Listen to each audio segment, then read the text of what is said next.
परम कृपालु श्री राम के चरणों में चरण बंदन करते हुए श्री अयोध्या कांड दोहा क्रमांक 145 से आगे चलते हैं। आज से हम आपको अर्थ सहित चौपाई और दोहा सुनाने का प्रयास करते हैं। अगर कहीं थोड़ा थाड़ा त्रुटि हो उसके लिए क्षमा प्रार्थी रहेंगे। अगर सब्सक्राइब नहीं किए हैं तो सब्सक्राइब करें और लोगों से करवाएं भी। श्री राम जय जय राम, श्री राम जय जय राम। अति आरती सब पूछहि रानी, उतरु नयाव बिकल भई बानी। तो सुनई न श्रवण नयन नहीं सूझा, कहु कहाँ रिपु तेहि तेहि बूझा। अत्यंत आर्त होकर सब रानियां पूछती हैं, पर सुमंत्र को कुछ उत्तर नहीं आता। उनकी वाणी विकल हो गई, अर्थात रुक गई है। न कानों से सुनाई पड़ता है और न आँखों से कुछ सूझता है। वे जो भी सामने आता है उससे पूछते हैं, कहो राजा कहाँ हैं। दाफिन दीख सचिव बिकलाई, कौशल्या गृह गई लबाई। तो जाई सुमंत्र दीख कफ राजा, अमीय रहित जनु चंदु बिराजा। दासियां मंत्री को व्याकुल देखकर उन्हें कौशल्या जी के महल में लिवा गईं। सुमंत्र ने जाकर वहाँ राजा को कैसा अर्थात बैठे देखा, मानो बिना अमृत का चंद्रमा हो। आसन शयन विभूषण हीना, परेउ भूमि तल निपट मलिना। ले साफु सोच यही भांति, सुरपुर ते जनु खफे जाति। राजा आसन सैया और आभूषणों से रहित बिल्कुल मलिन अर्थात उदास पृथ्वी पर पड़े हुए हैं।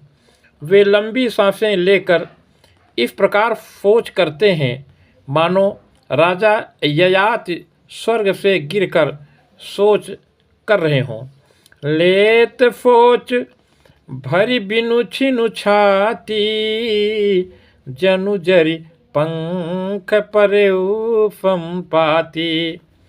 राम राम कह राम फनेहि, पुनि कह राम लखन भय देहि।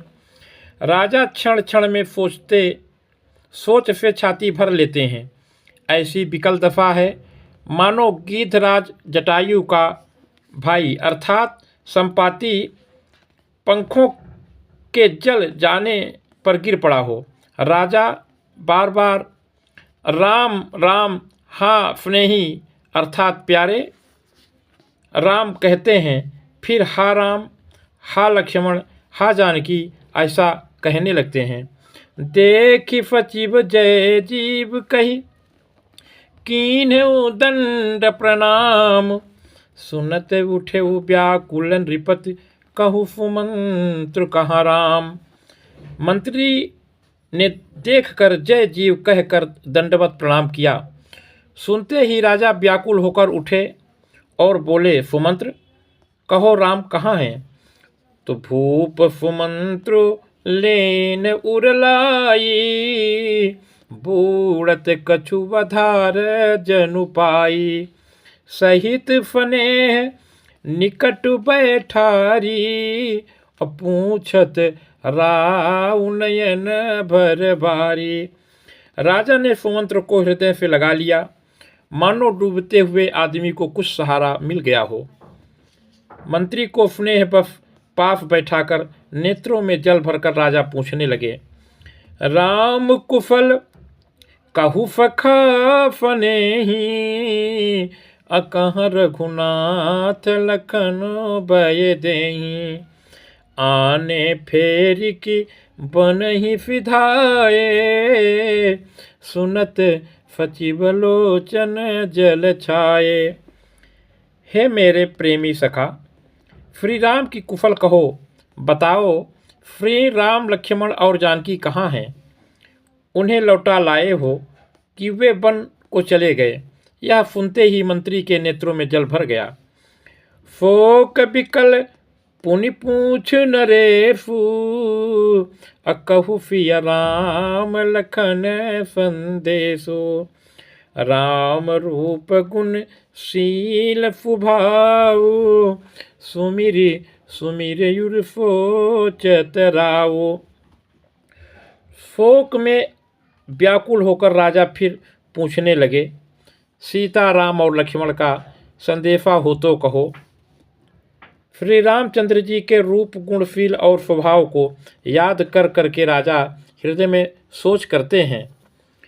तो राव सुनाई दीन बन बाफू, अफुनि मन भयउ न हरफु फराफु।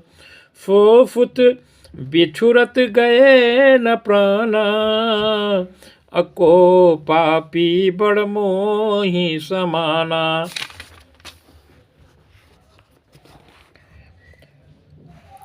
और कहते हैं, मैंने राजा होने की बात सुनाकर वनवास दे दिया।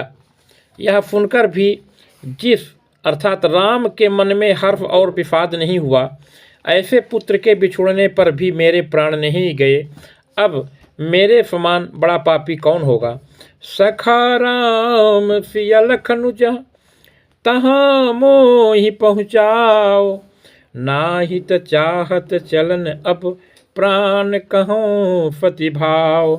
हे सखा, श्री राम जानकी और लक्ष्मण जहाँ हैं, मुझे भी वहीं पहुँचा दो, नहीं तो मैं सत्य भाव से कहता हूँ कि मेरे प्राण अब चलना ही चाहते हैं। पुनि पुनि पूछत मंत्री राव, प्रियतम फुवन संदेश सुनाओ। करहि सखा सोई बेगी उपाओ, राम लखन सिय नयन देखाओ। राजा बार बार मंत्री से पूछते हैं, मेरे प्रियतम पुत्रों का संदेशा सुनाओ। हे सखा, तुम तुरंत वहीं उपाय करो जिससे श्री राम लक्ष्मण और सीता को मुझे आँखों से दिखा दो। सचिव धीर धरि कह मृदु बानी, महाराज तुम पंडित ज्ञानी। अबीर सुधीर धुरंधर देवा, साधु समाजु सदा तुम सेवा। मंत्री धीरज धरकर कोमल वाणी बोले, महाराज आप पंडित और ज्ञानी हैं। हे देव, आप सूरवीर तथा उत्तम धैर्यवान पुरुषों में श्रेष्ठ हैं। आपने सदा साधुओं के समाज का सेवन किया है। जन्म मरण सब दुख सुख भोगा, हानि लाभ प्रिय मिलन वियोगा। तो काल कर्म बफ हो ही गोसाई, बर बफरात दिवसी की नाई। जन्म मरण सुख दुख के भोग, हानि लाभ, प्यारों का मिलना बिछुड़ना, ये सब हे स्वामी काल और कर्म के अधीन रात और दिन की तरह बरबस होते रहते हैं। सुख हर फही जड़ दुख बिल गाही, अतो सम धीर धरई मन माही। तो धीरज धरहु विवेक विचारी, छाड़िय सोच सकल हितकारी। मूर्ख लोग सुख में हर्षित होते और दुख में रोते हैं, पर धीर पुरुष अपने मन में दोनों को समान समझते हैं। हे सबके हितकारी अर्थात रक्षक, आप विवेक विचार कर धीरज धरिए और शोक का परित्याग कीजिए। प्रथम बाफुतम फा भयौ, दूफर फुर फर तीर, न्याय रहे जलपान कर, सिय समेत दो वीर। श्री राम जी का पहला निवास अर्थात मुकाम तमफा के तट पर हुआ, दूसरा गंगा तीर पर। सीता जी सहित दोनों भाई उस दिन स्नान करके जल पीकर ही रहे। श्री राम जय जय राम। बोलिए सियापति रामचंद्र की।